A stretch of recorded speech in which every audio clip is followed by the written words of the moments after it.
Good evening. My name is John H. and I am an alcoholic. Welcome to the Code Blue Big Book Action Seminar.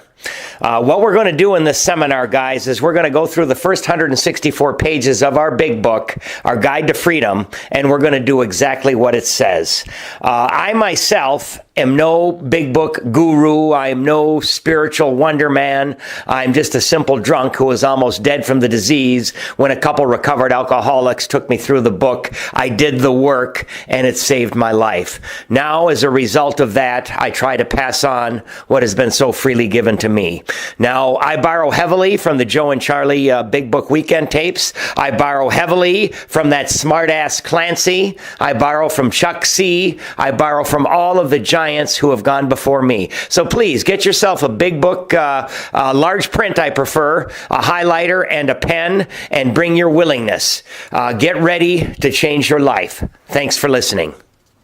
Good evening, everybody. I'm John. I'm an alcoholic. Hey, John. I'm going to do an abbreviated Max C tonight because we got a lot to cover, and I know the twins are playing as well. So this is not your typical Thanks for Sharing kind of AA meeting, nor is it like any seminar. Participants are asked to do all 12 steps as laid out in our basic textbook. One or more of the people who have done this work before will be guides to lead you through the instructions in our basic textbook using a dictionary published about the same time as the book Alcoholics Anonymous. We recover in AA by taking the steps, and if we don't take the action as described in our basic textbook, we might not recover.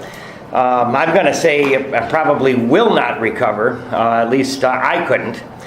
These study and action sessions will guide you through the steps precisely as the first 100 men and women laid them down. These are back to the basic sessions, accepting the simple kit of spiritual tools that's been laid at our feet.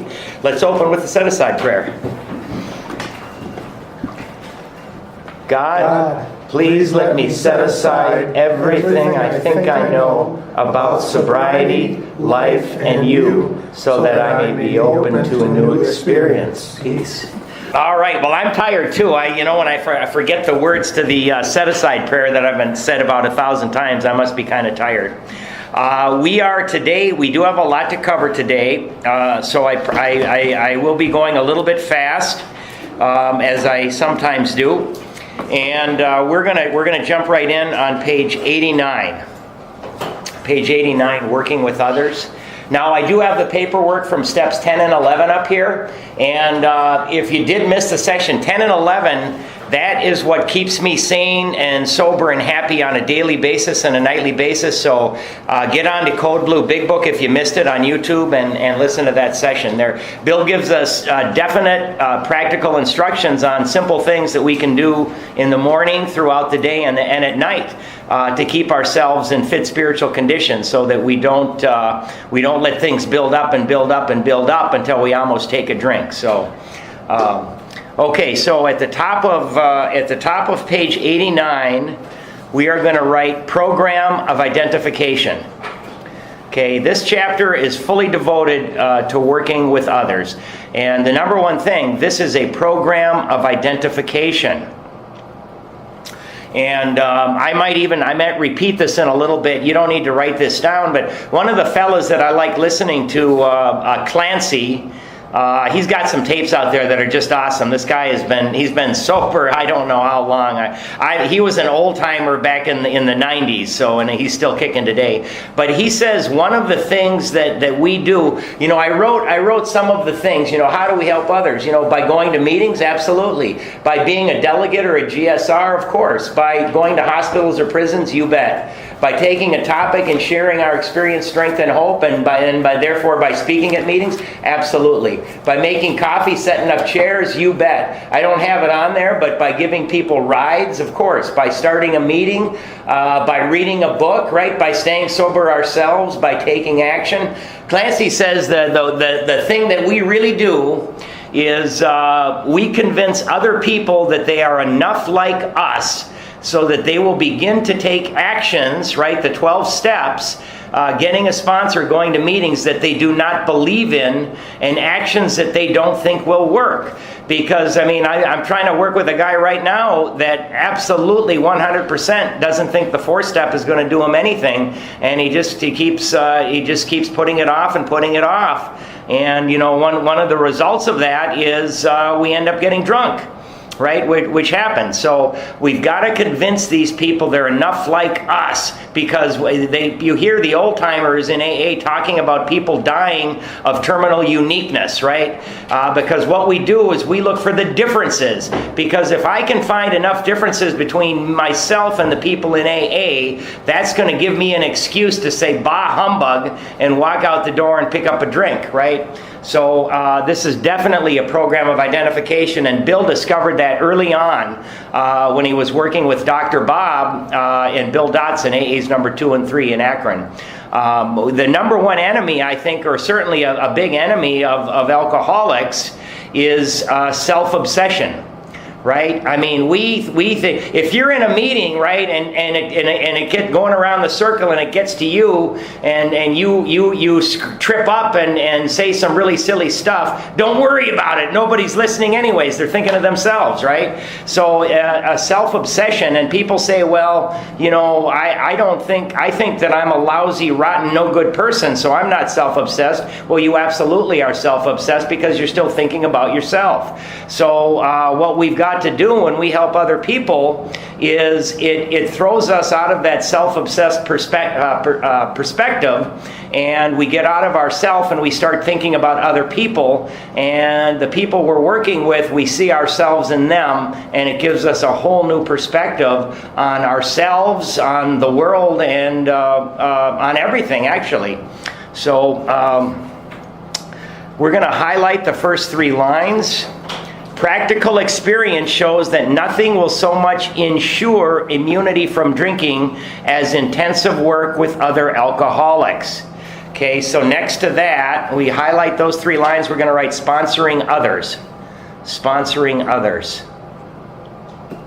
And I mean, I don't know. I don't think it says sponsor anywhere in the big book. I'm not sure about that. But I do know that Ebby Thatcher, the guy, the 12-step Bill, who had periods of sobriety through his life and periods of relapse through his whole life, at one point when he was sober for about a 5-year period, Bill introduced him at a large gathering and said, "This is my sponsor, Ebby."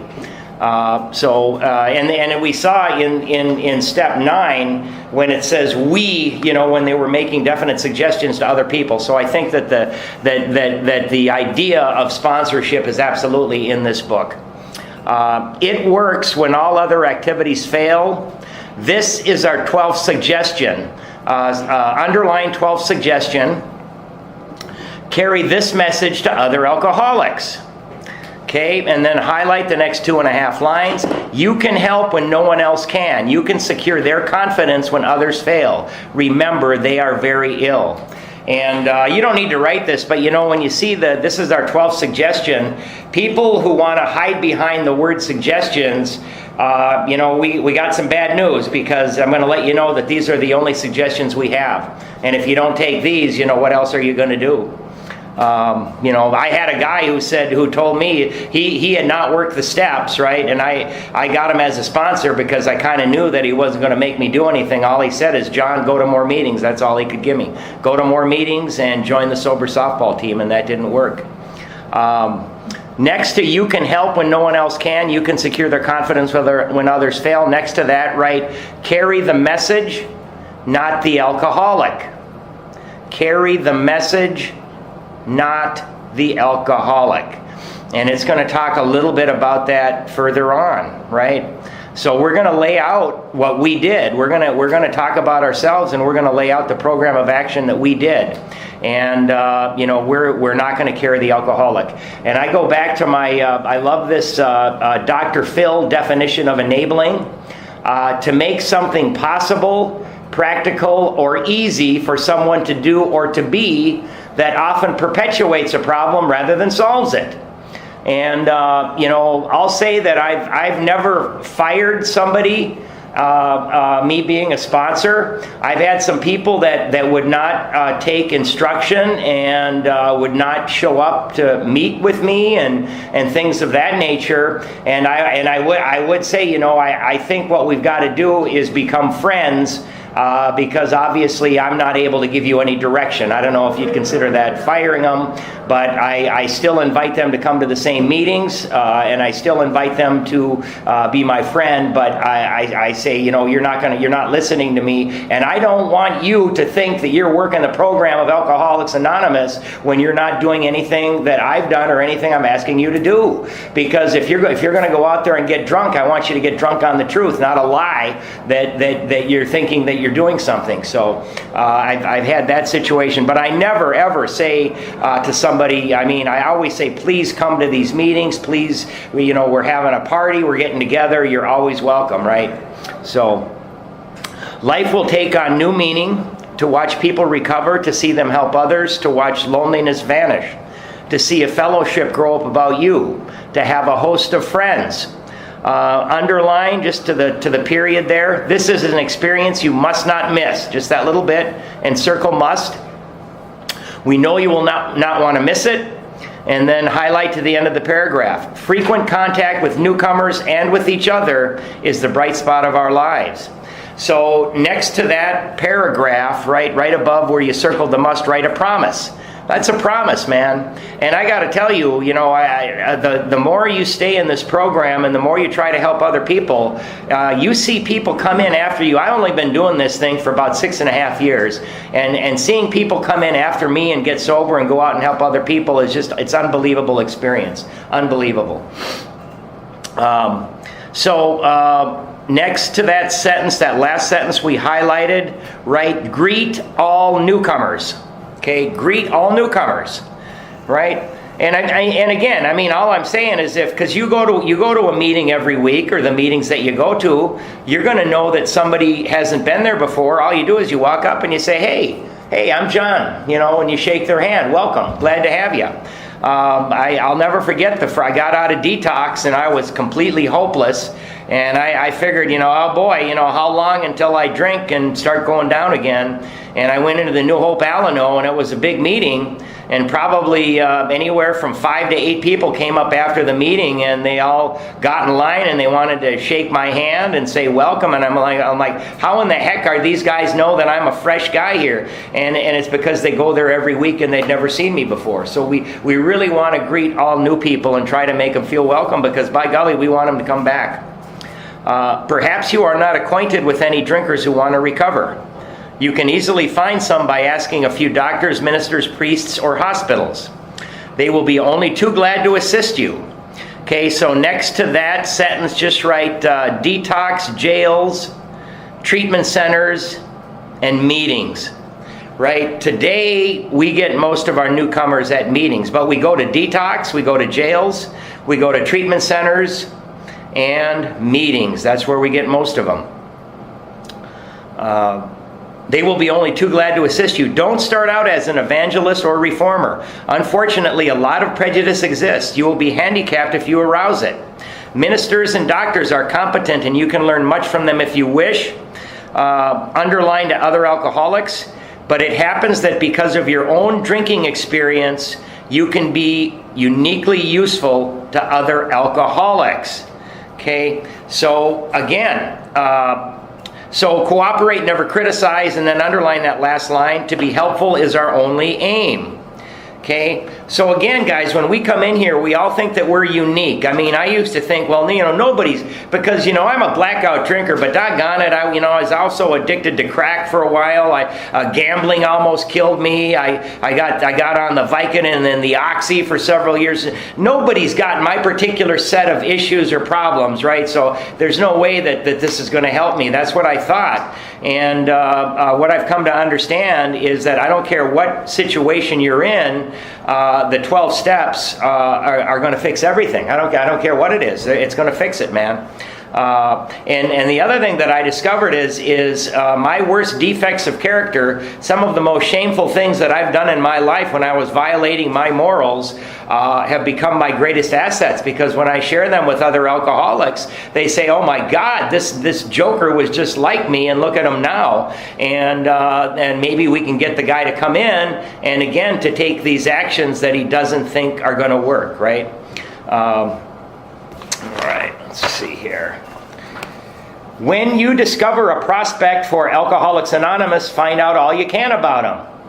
Underline to persuade him. If he does not want to stop drinking, don't waste time trying to persuade him. And then also underline, you may spoil a later opportunity. Okay. This advice is given for his family also. They should be patient, realizing they are dealing with a sick person. So at the top of the page, okay, right where we highlighted if he does not want to stop drinking, and obviously men work with men, women work with women, right? So if he or she does not want to stop drinking, draw a little arrow up to the top and write, ask him or her, which, do you want to stop? In quotation marks with a question mark. You just come right out and say, hey, do you want to stop drinking? I mean, you know what? Just ask them. And most people, at least the ones I've helped, oh my God, I've been trying to stop for years. Of course I want to stop, but I can't. When you get the people that are him and her han, well, I'm just here because the judge, said I got to get my card signed. Am I going to, when there's somebody else who's out there that's willing to go through and do the work, am I going to spend time? Maybe not. If they don't want to stop drinking, we're not going to spend time on them. Off to the left, also, we're going to write, okay to tell war stories when on a 12-step call. Okay to tell war stories when on a 12-step call. Now remember, my sponsor, he's like, if you're in a first step meeting, you don't want to be droning on and on about your war stories, right? Because, maybe you can just give them a little bit about your hopelessness, but you want to have people leave there with a vision of hope, right? I mean, I've been in some first step meetings where people drone on for 15 minutes about their horrible drinking stories, and they don't give me any of the good stuff, right? Why am I going to come back?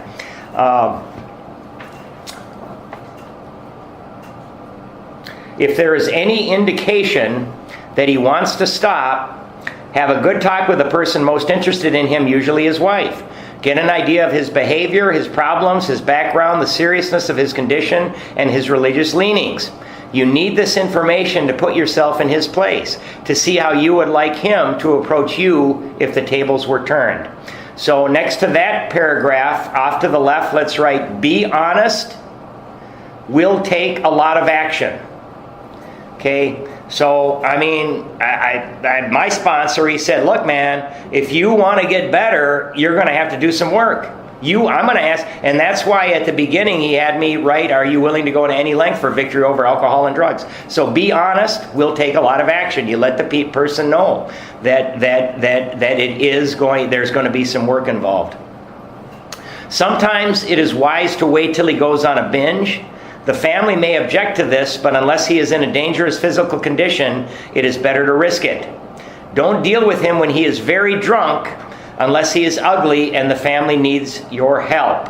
Okay, highlight the next little sentence. Wait for the end of the spree, or at least for a lucid interval. Okay, so next to that we highlighted, write 2 qualifiers. And these are going to be the 2 questions that we ask, right? Then let his family or a friend, put a 1 in front of ask. Ask him if he wants to quit for good. Okay, that's the first qualifier. And put a 2 in front of if he would go to any extreme to do so. Right? That's why, the people that I sponsor, are you willing to go to any length for victory over alcohol and drugs? Sign it and date it. Because you know what? When we get to that 4th and 5th step, there's going to be some work to be done. When we get to step 9, people are not going to want to go out and do some of these things. We're going to go back and look at that, right?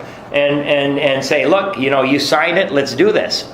If he says yes, then his attention should be drawn to you as a person who has recovered. Circle the word recovered. And then draw a little line out to the left and write, done the work as per Big Book. Done the work as per Big Book. And I know that I always make fun of the old duffers that say, you can't recover.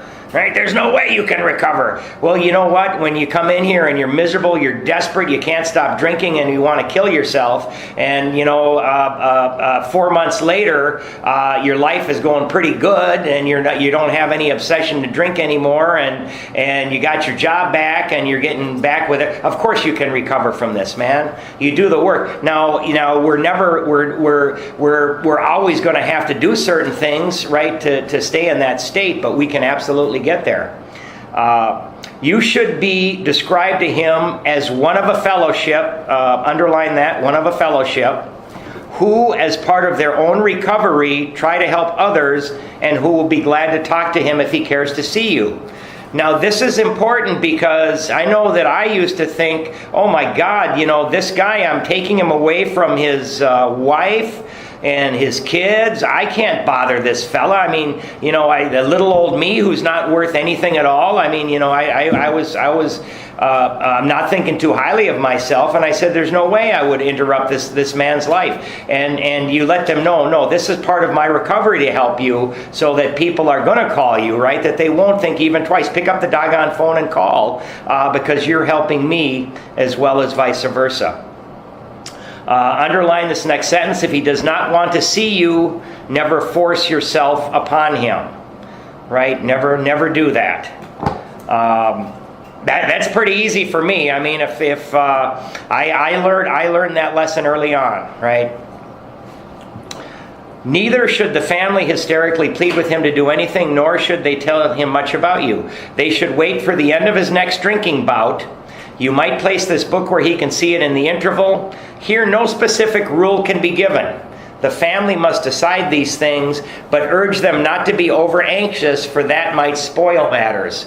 I mean, I always see people, I work with a couple of guys.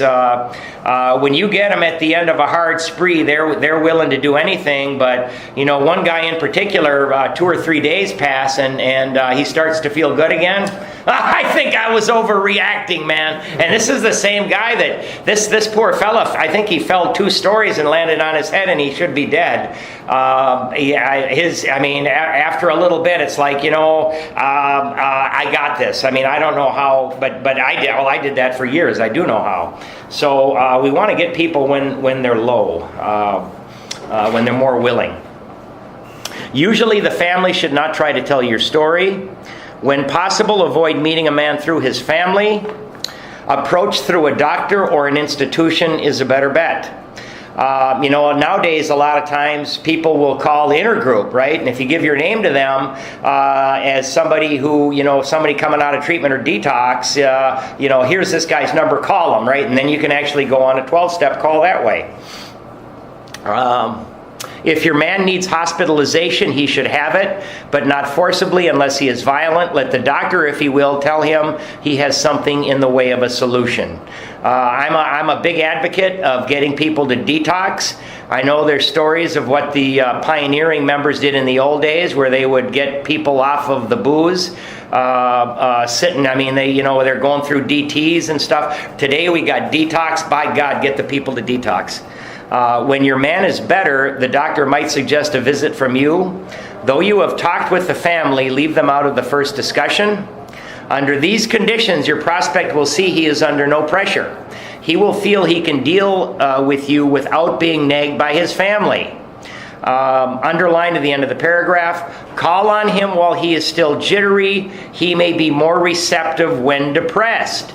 Okay, so again, when we get somebody when they're at a low point, because I got to tell you guys, man, when I was at the end of a really hard run, right, and almost got fired, and this happened, that happened, maybe ended up in jail. I mean, I was very amenable to meeting with people and going to meetings and doing anything, but all of a sudden a week passes, and in my younger days, you start working out, you start getting healthier, you get back to work, you're not drinking, all of a sudden your sales are starting to roll in, you're getting money in your pocket, your self-will comes back, and it's like, you were grateful to have this job a week ago, but now these people are taking advantage of you, and I certainly don't need that AA crap. So our self-will comes back awfully fast, so let's get the people started. My sponsor, one of my sponsees, Eric, some of you know him, It was funny because this guy came to AA for 14 months and just was drinking through all the meetings, miserable, desperate, knew he was dying. And I'd been working with him for like maybe a week or 10 days, and he hadn't drunk in that week or 10 days. And what is he thinking? I think I've overreacted. How can I get rid of this clown, right? So, it's just crazy. See your man alone if possible. At first, engage in general conversation. After a while, turn the talk to some phase of drinking. Highlight to the word himself. Tell him enough about your drinking habits, symptoms, and experiences to encourage him to speak of himself. Okay, so next to that, we're going to write brief war stories. Brief war stories. And then you right under brief war stories, write 4 moods.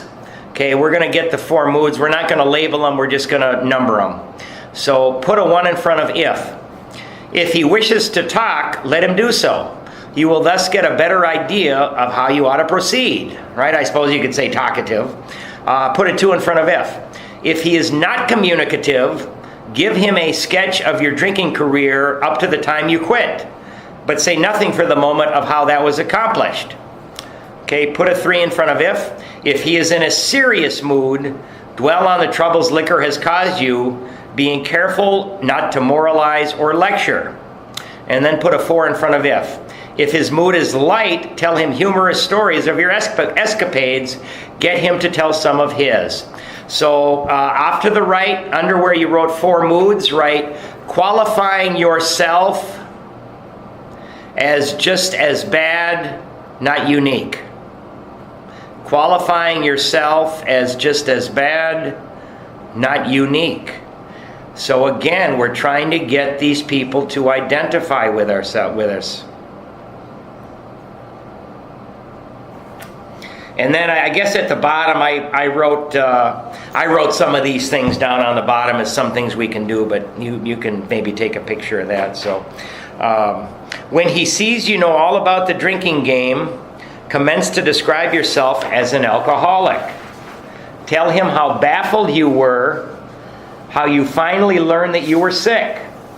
Highlight the next little phrase. Give him an account of the struggles you made to stop.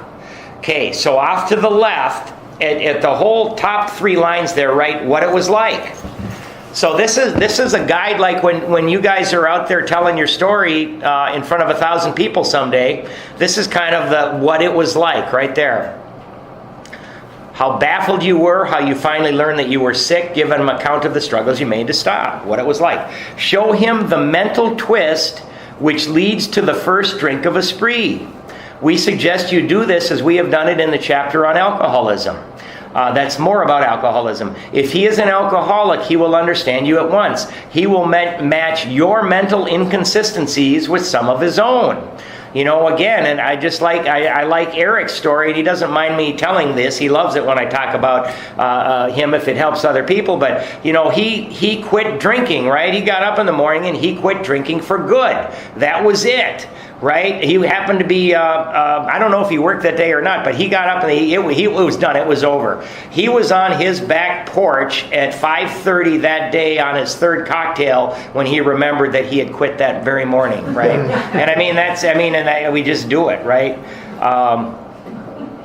If you are satisfied, we've all done it. I'll never doing this again. And we'll even, I promise, I'll sign the Bible, right? If you are satisfied that he is a real alcoholic, begin to dwell on the hopeless, circle the word hopeless, feature of the malady. Show him from your own experience how the queer mental condition surrounding that first drink prevents normal functioning of the willpower. Highlight to the word conclusion. Don't at this stage refer to this book unless he has seen it and wishes to discuss it. And be careful not to brand him as an alcoholic. Let him draw his own conclusion. Okay, so we're going to write something next to that. We're going to write, he will get the book, try it himself, and say it does not work. Right? Because we want to get stuff out of the way really quick, right? So we'll get it, we'll give it a half-hearted attempt. This doesn't work. I knew it.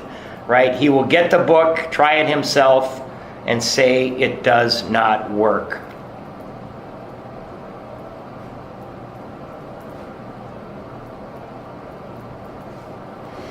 I know in the mid '90s when I tried to read the book, I didn't even. I thought it was so ridiculous. I saw nothing in common with the people in the book and myself. Even though today I see everything in common with them. If he sticks to the idea that he can still control his drinking, tell him that possibly he can if he is not too alcoholic. But insist that if he is severely afflicted, there may be little chance he can recover by himself. So next to that, write beyond human aid. Beyond human aid. And I mean, a lot of times, that's why the doctor's opinion is so doggone important. And that's that's before chapter 1. That's before Bill's story. We've got to let people know that they have a deadly disease, right? Because then it's a twofold disease. Once we pick up that first drink, we have an actual physical craving or an allergy, and we want more alcohol, and we keep drinking till we drop, right? And then when we stop drinking, we can be sober for a period of days, weeks, months, or even years. And from time to time, the obsession to drink will overcome all ideas to the contrary, and we'll pick up that first drink, we trigger the allergy, and we end up in trouble all over again. So Bill, when he ran all over New York, when he first had that experience, that white light experience trying to help people, he said, you've got to get God, you got to get this white light experience, and he was this and that. And, before he went to Akron to meet with Dr. Bob, Dr. Silkworth said, you would better tell people about the disease aspect, about how it's a deadly disease and they have no control over it and they're probably going to die. Right? So Bill, I don't know what it was, but there's I think it was in the 70s. He was looking a little bit old, maybe the 60s. But there's a film of Bill. And he said, when I go out and I talk to the new man, what I do is I reach out my left hand, and in this hand there is hopelessness. You've got a twofold disease. Most of us die from it. You're probably, you might die, But then he goes and I reach out my other hand, my right hand, and in this hand he gives them hope. However, I found a solution. This is what I did. So he gives hopelessness in one hand and hope in the other, so that they will listen. They'll sit up and they'll listen. Continue to speak of alcoholism as an illness, a fatal malady. Talk about the conditions of body and mind which accompany it. Keep his attention focused mainly on your personal experience. Underline to predicament. Explain that many are doomed who never realize their predicament. Okay, so I don't know. Again, I heard this speaker, and this was actually a tape, and he said that they thought something like 90 to 95% of alcoholics in the United States. Now keep in mind, with all the treatment centers and all the AA clubs and all the judges, saying, go get help, do this, 90 to 95% of alcoholics are still dying drunk in the United States. So this absolutely is a deadly disease. You make no bones about it. And if people aren't that far gone, if they keep going on the way they are, they're going to get there soon. Because, thank God today, bottoms are coming up and the age is coming down. So thank God people don't have to go to the extremes that Bill Wilson did, and the people that first wrote this book, the extremes that I had to go through too. Thank God they're getting in here before that. Doctors are rightly loath to tell alcoholic patients the whole story unless it will serve some good purpose. But you may talk to him about the hopelessness, circle hopelessness, right, of alcoholism, and then underline because you offer a solution. So there it is. Bill, hopelessness in one hand, hope in the other. Off to the left, we're going to write, reflect on hopelessness, obsession, when start, can't stop. I guess that's my shorthand for the allergy of the body and the obsession of the mind. So reflect on hopelessness, the obsession and the allergy. We'll just leave it at that, the obsession and the allergy. Once we start, we can't stop, and when we've been sober a while, we fool ourselves into picking up that first drink. You will soon have your friend admitting he has many, if not all, of the traits of the alcoholic. There it is, identification. If his own doctor is willing to tell him that he is alcoholic, so much the better. Even though your protege may not have entirely admitted his condition, he has become very curious to know how you got well. Let him ask you that question if he will. Okay, let's highlight to conception of God for the next 4 lines. Tell him exactly what happened to you. Stress the spiritual feature freely. If the man be agnostic or atheist, make it emphatic that he does not have to agree with your conception of God. Okay, so next to that, we're going to write what happened. So at the top of page 92, we have what it was like. At the top of page 93 there, we got what happened. So again, these are what we do when we speak in front of people. It's the same doggone thing that we do when we speak to a man or a woman one-on-one. You know, what we were like, what happened, and what it's like now. Because we want them, again, we got to get them to identify. He can choose any conception he likes, provided it makes sense to him. Highlight to the end of the paragraph. The main thing is that he be willing to believe in a power greater than himself, and that he live by spiritual principles. After spiritual principles, write second step. And then off to the right, you can write Ebby Thatcher, 12-stepping Bill. Right? That's exactly what happened when Ebby Thatcher, 12-step Bill. And that whole idea, you know, because Ebby, I think, was 2 months sober. Bill was 2/3 drunk. And they were arguing back and forth, and Ebby was using terms that were highly religious. God, you know, the religion, this and that, and Bill was getting so teed off. And finally, Ebby, I think, maybe he said later that he got angry and said, choose your own conception then, right? And that's where this whole idea comes from. When dealing with such a person, you would better use everyday language to describe spiritual principles. You know, like I said last week, thank God Bill didn't know how to pray when he gave us instructions how to pray, because even I could understand them. There is no use arousing any prejudice he may have against certain theological terms and conceptions about which he may already be confused. Don't raise such issues, no matter what your own convictions are. Okay, so next to that paragraph, write slow wake up, your own conception of God.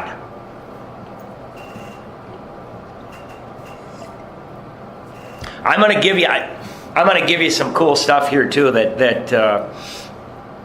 Slow wake up, your own conception of God. Because I got my brother Mike, you know, when Mike first saw me get sober, he started going to meetings, and I, for a little while there, I thought, oh my God, he's been hopeless for years. Oh my God, something is happening here. But you know, he got back online. He's living by himself in the basement, drinking down there, isolating, and his friends, his online people convinced him that AA is a cult, and now he rages at it. So we're going to write, under own conception of God, write not a cult. Not a cult. And I'm going to give you 7 characteristics of a cult.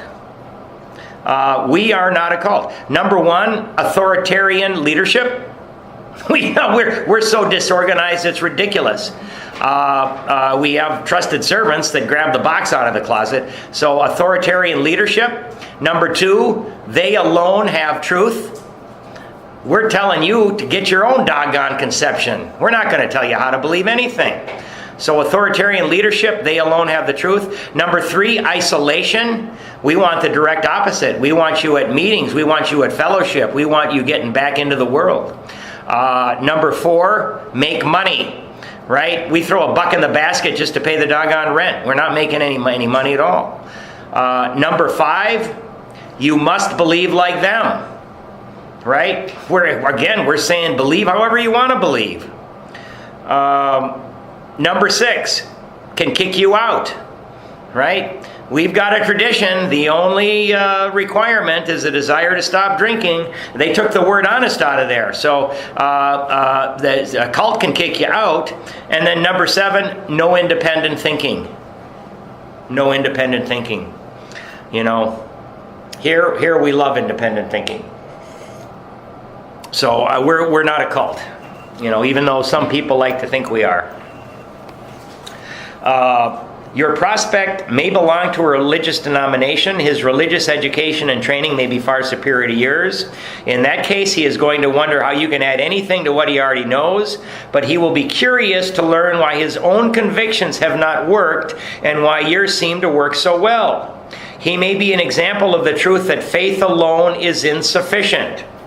Okay, let's highlight 2, 4, 6. Highlight the next 7 lines. To be vital, faith must be accompanied by self-sacrifice and unselfish constructive action. Circle action as well. Let him see that you are not there to instruct him in religion. Admit that he probably knows more about it than you do, but call to his attention the fact that however deep his faith and knowledge, he could not have applied it or he would not drink. Stop highlighting there. And next to that, we're going to write, don't force religion on anyone. Right? We don't force religion on anyone. There's this wonderful speaker. I got one of his tapes. He said he's like a multimillionaire. So his whole life, what he gets to do is go to meetings and sponsor people. And he says the only people that are harder to sponsor and worse to sponsor than priests and ministers are drug and alcohol counselors. Because the priests and the ministers, I know all about God, and the counselors, I know. And then he's like, well, no, you don't know because you're drunk. So, at the bottom of the page, write, self-knowledge doesn't work.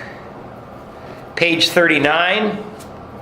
Page 39. So you can go back there real quick with your sponsee when you're going through it. But just write, self-knowledge doesn't work. And page 39, I'm just going to read it real quick. But the actual or potential alcoholic, with hardly an exception, will be absolutely unable to stop drinking on the basis of self-knowledge. I know I'm an alcoholic. I know if I take that first drink, I'm screwed. I'm just not going to drink. Hey, I got it, right? No, we've all tried that. Perhaps your story will help him see where he has failed to practice the very precepts he knows so well. We represent no particular faith or denomination. Okay, and right above that you can write organized religion. I just got REL, period, is an outside issue.